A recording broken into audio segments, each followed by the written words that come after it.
Hello, everyone. Welcome to the Institute of World Culture here in Santa Barbara.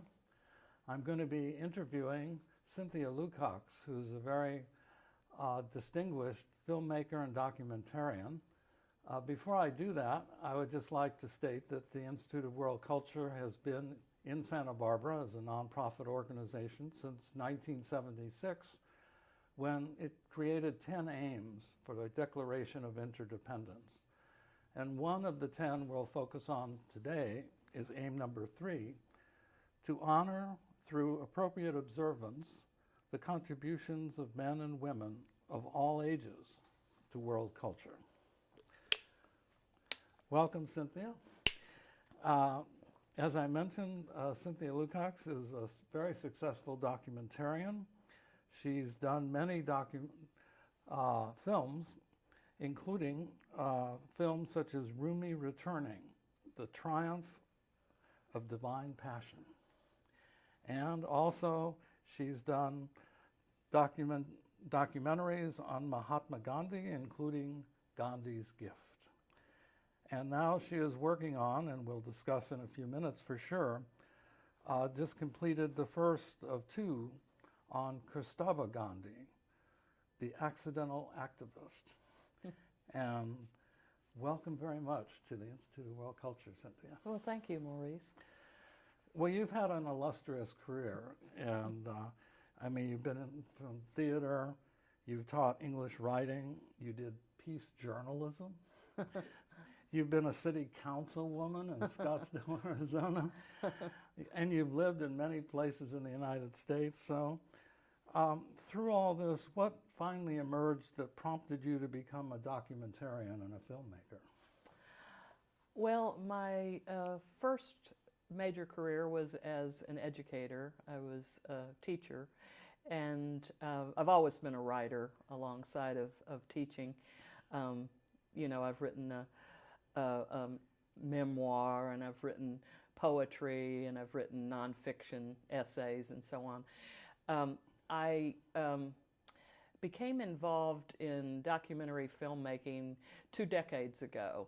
So, to me, it was a very easy transition moving from being an educator to a documentarian, because a large part of what I'm doing, making a documentary, is attempting to educate and, above all, inspire audiences. But bottom line, I want everything that I put in a documentary to be absolutely accurate and true, and so that I'm educating the audience who have come to see and learn about somebody, because most of my films are about a person, you know, learn about that person and his or her lives. So I transitioned from being an educator to a documentarian. In between there, you mentioned my political career. And I met someone who was working on a documentary, and it was in the peace theme of peace, which has been kind of my theme my entire life.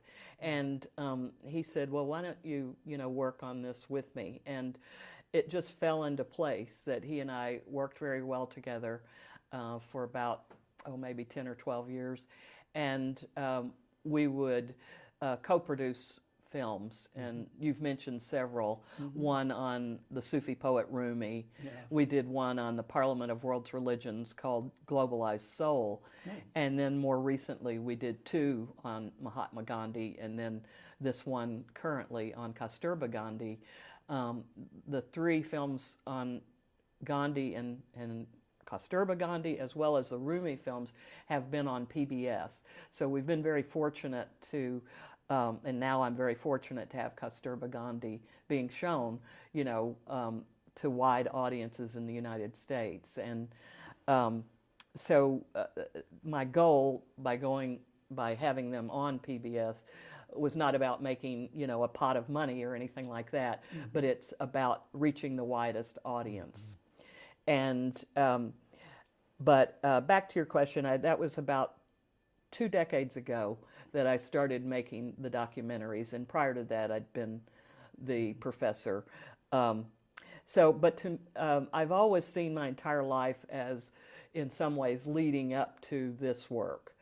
because even the foray into city council politics, at the time I was on city council in Scottsdale, Arizona, 9/11 occurred. Oh. And yes, Yeah. and so I was in the valley with Phoenix and everything, and nearby Mesa, a couple of days after 9/11, a Sikh man was murdered because the people who shot him thought he was, Muslim. Yeah. And so anyway, that happened in the valley where I was, and I found that I had rotated onto the Development Review Board to be the city council person to lead the meeting which would decide if a mosque would be built, the first mosque ever in Scottsdale. So this is, the universe giving me a very close look at what was happening in the world at that time. The animosity, between different factions, the hatred that had sprung up because of 9/11. And this is one of the things that led to my being a documentarian, is wanting to get involved in telling stories that would be about peace and unity. But at the time, I was on the city council, I was receiving death threats for the first time. I'd never received them before and didn't since, but that was a very, agitated, chaotic, hate-filled time, and I was right in the center of it. Wow, so you're not just a theorist and a filmmaker, but you've been through the fire. Well, I felt, yes, and I felt like that was preparing me for the later documentary work, and that's why I bring it up, because one of the first films that I co-produced and wrote had to do, the Rumi film. One of the reasons why we made that, it was as a result of 9/11 and that animosity, and to show the beauty of the, Islamic faith. That was the mysticism of Islam, Rumi, and to show that, and to show, we went to Turkey 3 times to film it, and to show that whole culture and people, and that was so that was a natural result of me going through the fire. And then Globalized Soul also built on that same kind of thought. When we filmed the Parliament of the World's Religions, showing the religions coming together.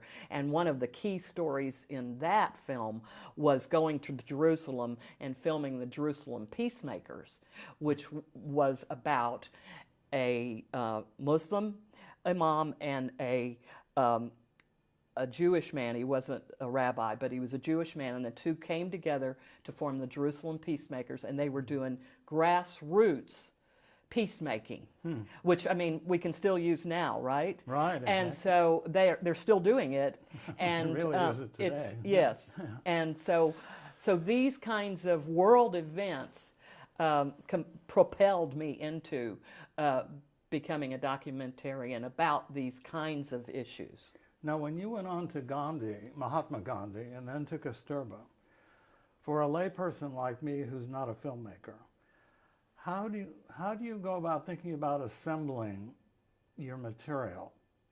And especially because, especially with Kasturba, but even Mahatma Gandhi, all these historical figures, Rumi, of course. Yes. How do you assemble materials when there may not be that many movie printed materials available to excerpt and put in the documentary? How do you go about assembling them? Well, it can be challenging, and for his stories, not as much as hers, but let me start with his. Mahatma Gandhi was one of the most photographed individuals of his time, of the 20th century, because he was such an amazing person.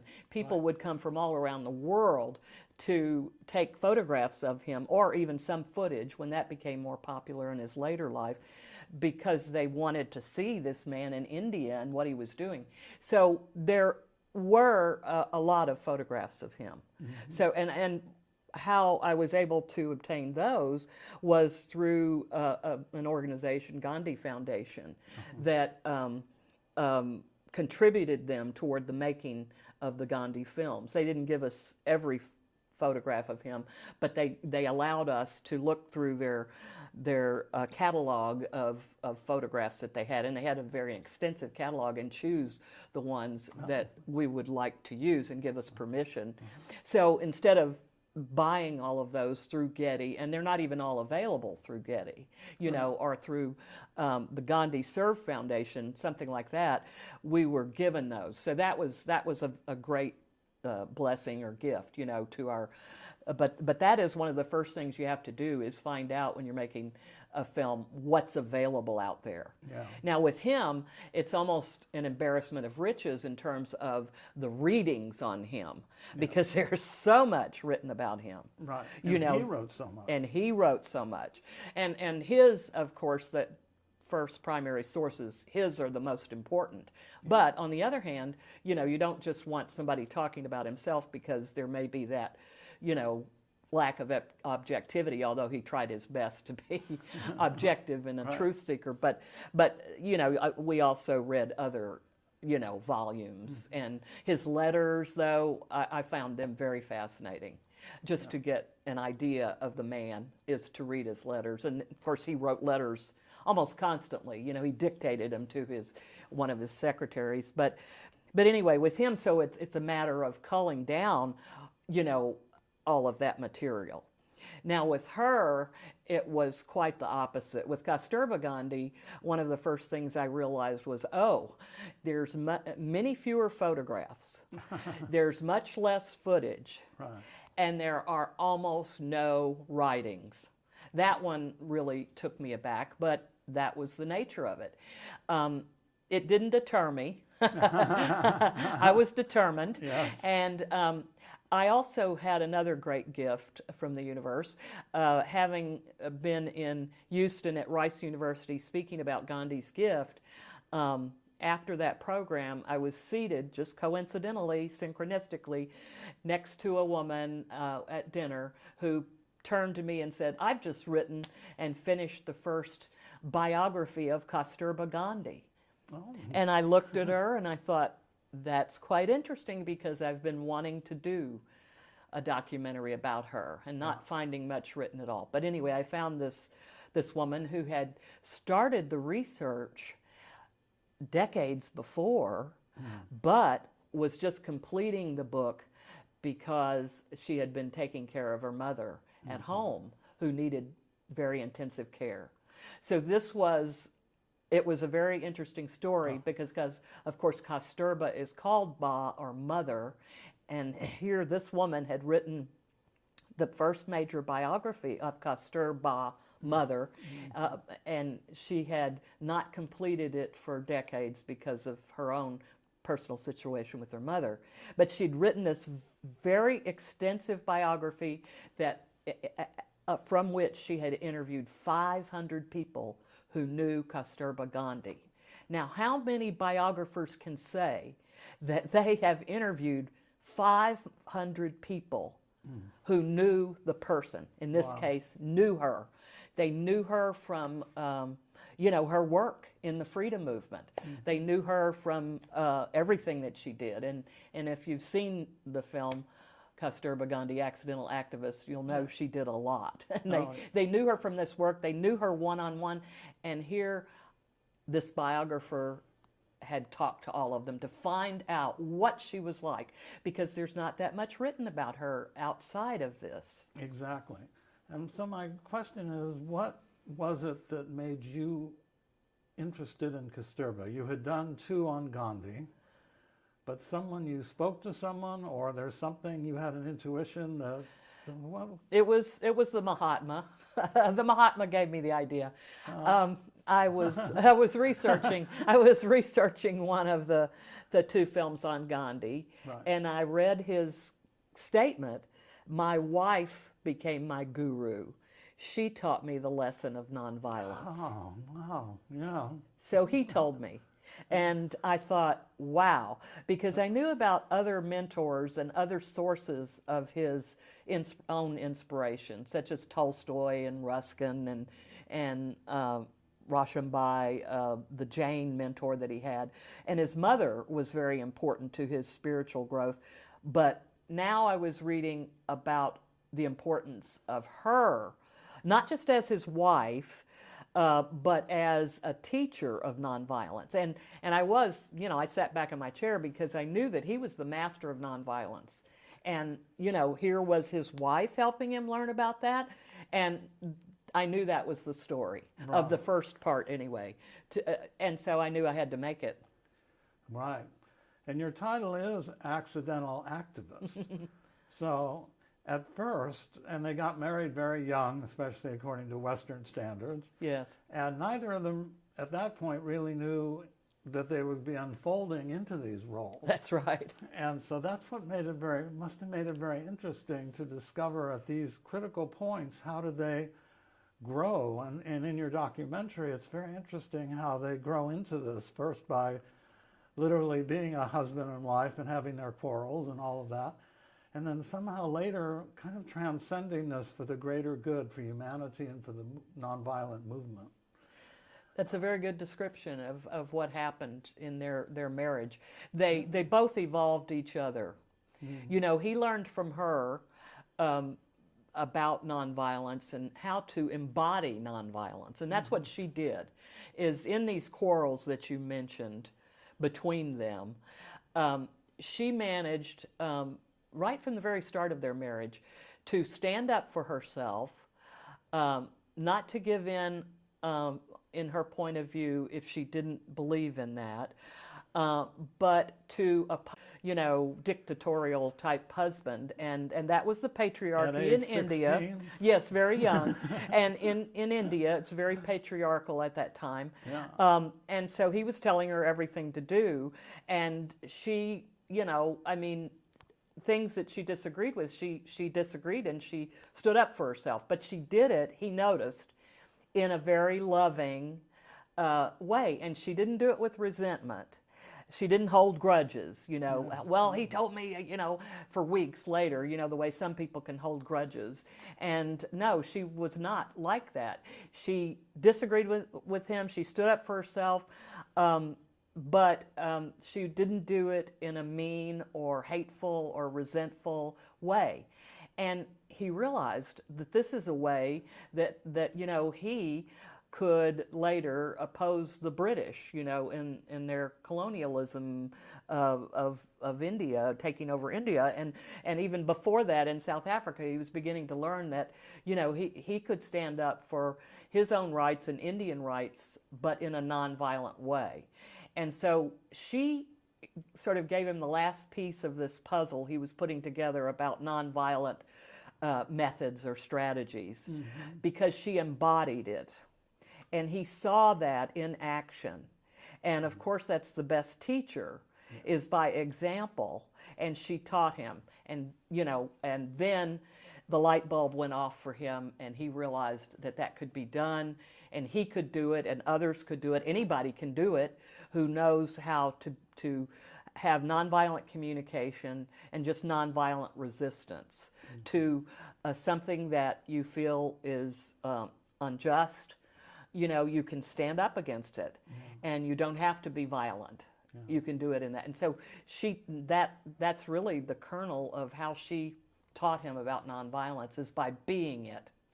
And I think in your documentary, it certainly shows the moral courage of both of them, but it also shows how much suffering, self-suffering, you take on when you stand up against the society, against all the social norms, borrowed ideas that aren't really helpful anymore, that there's this, there's tremendous suffering. So she got dislodged with her family, as you point out in the documentary, many times. Yes. And, but she was able to use that suffering and transform that suffering into something larger than herself. She did. And in part two, really, we'll see that even more than we saw it in part one, because she transcends, you could look at it from the outside as what was a very difficult life, in every respect. They're living in an ashram. she had grown up upper middle class, you know, in India. She wasn't wealthy, but she had all of her needs, you know, taken care of. Now she's with Gandhi, and he decides to take the vow of poverty, and she agrees, okay, and now they're living without anything, you know, much of anything, and it's a whole different lifestyle change for her. They had differences of opinion on how to raise the children and so on, but so she had one son who actually, the oldest one, turns against Gandhi, and so that was a source of great pain for her throughout her life. It was painful for Gandhi too, but more so for her because she felt like she was in between them, you know, in between Gandhi and the son. And but she does, as you say, she was able to transform all of this suffering. You know, later in her later life, she goes to prison time and time again. You know, she's with her husband who almost dies from fasting for some moral purpose, you know, usually for interfaith unity oftentimes, but other reasons as well. And she's suffering with him, you know, but she's also fasting with him.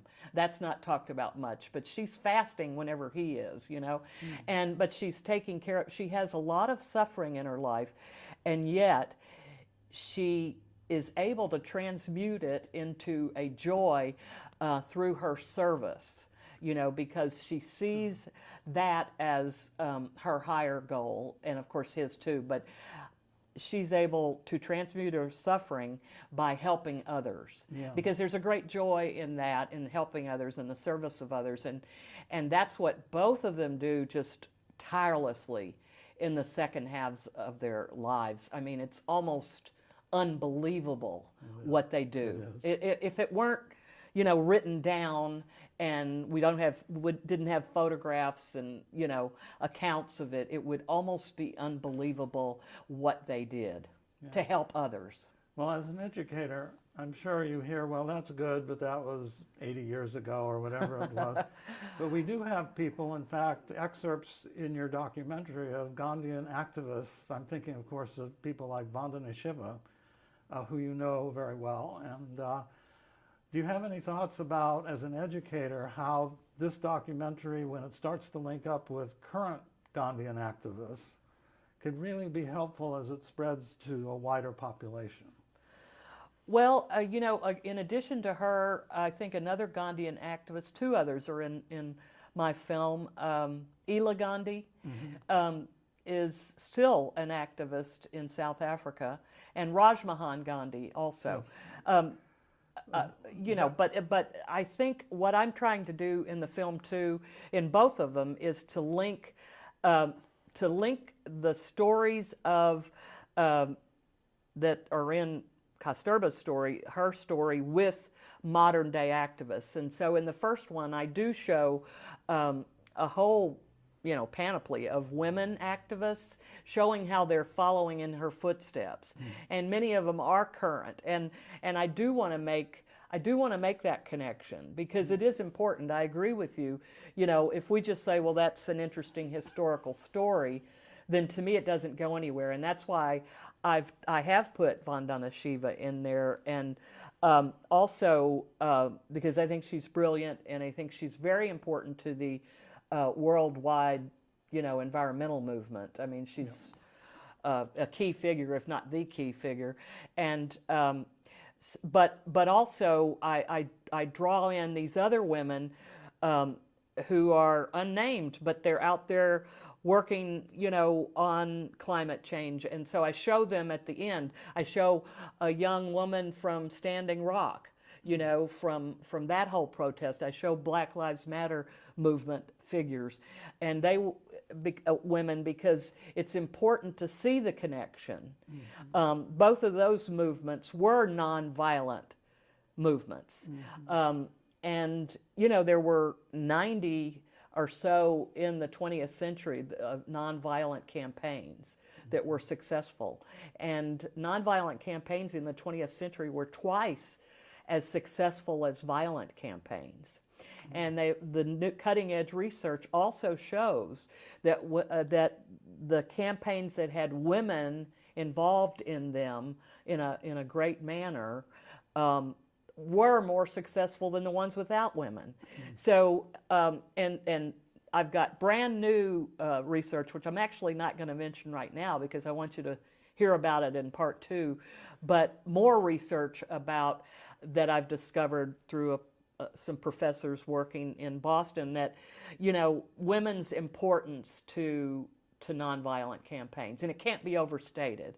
And that's what I believe the world needs right now, is an influx of nonviolence and, you know, women into some of these movements around the world. And they are coming in. I mean, it's not that they're not, but we need more and more of women getting active.